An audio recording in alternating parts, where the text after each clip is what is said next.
to how to do. This is second video about how to do text join. Earlier I explained about how to use function and join texts. Today, let's learn one of Excel's smartest tricks, flash fill using Ctrl E. Imagine you have two columns.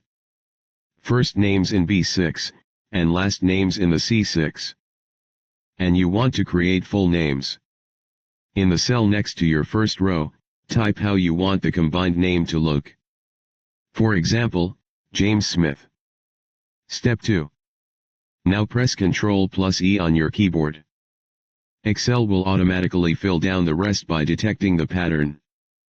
It's fast, accurate, and doesn't need a formula.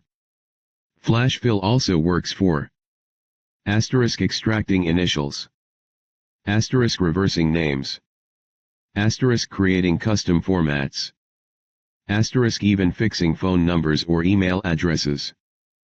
Pro tip: if flash fill doesn't activate automatically, go to the Data tab and click Flash Fill manually.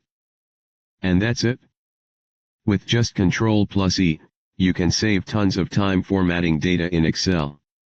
Thanks for watching how to do. Like, share, and subscribe for more smart Excel tricks.